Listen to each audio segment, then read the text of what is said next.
In this lesson, I am going to discuss Rank-Nullity Theorem for linear transformations.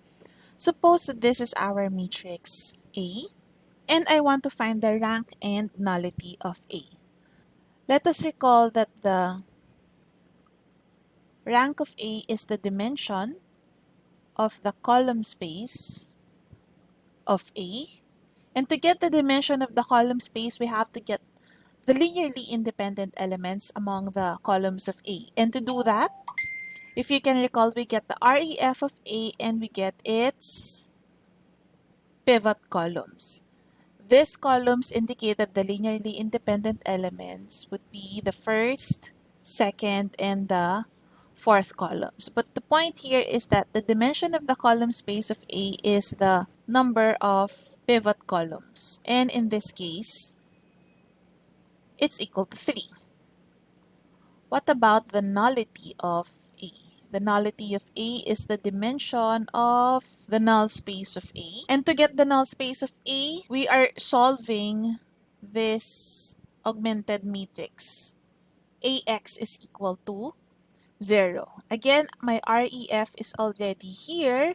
So this means that these non-pivot columns will determine the free variables. Since we have two columns for the free variables, the nullity of A is the number of non-pivot columns. And hence, if you look at this, the number of pivot columns plus the number of the non-pivot columns is the total number of columns.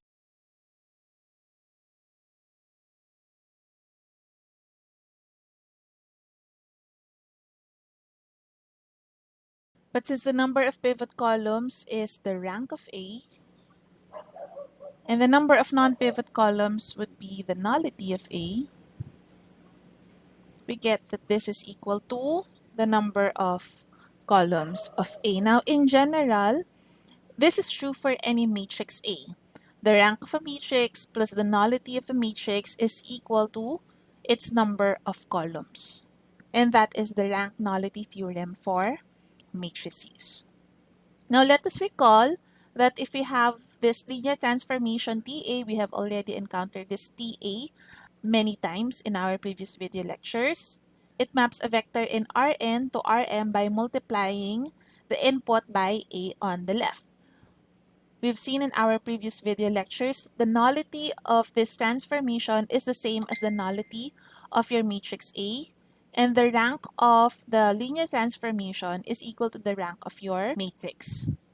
From the rank-nullity theorem, nullity of A plus the rank of A is equal to the number of columns. I replace nullity of A by nullity of the transformation TA. I replace the rank of A by the rank of TA. The number of columns of A is equal to n, right? However, in this case, if we look at the transformation, n refers to the dimension of Rn.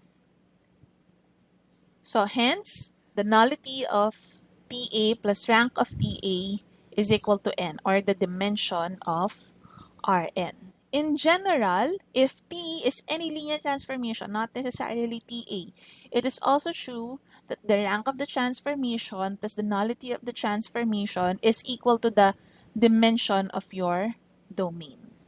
Example, let us find the rank and nullity of the linear transformation TA, where A is given by this matrix.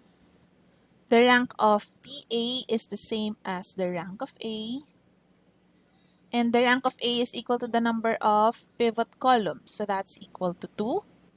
The nullity of TA, which is equal to the nullity of A, is equal to the number of non-pivot columns, so therefore that's equal to 1.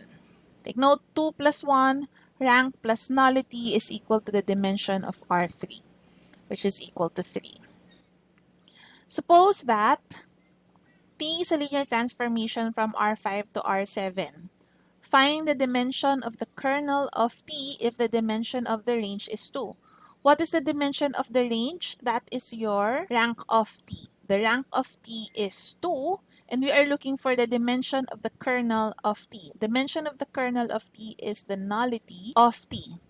From our rank-nullity theorem, rank plus nullity is equal to the dimension of your domain. The dimension of the domain is 5, so therefore this is 5 minus 2, which is equal to 3. For number 2, find the rank of T if the nullity of T is 4. So therefore, the rank of T must be equal to 1 for the sum to be equal to 5. And lastly, we want to find the rank of T if the kernel of T is the 0 vector. If the kernel of T consists of the 0 vector only, this means that the dimension of kernel of T is equal to 0. That dimension is equal to nullity. And hence, the rank of T must be equal to 5.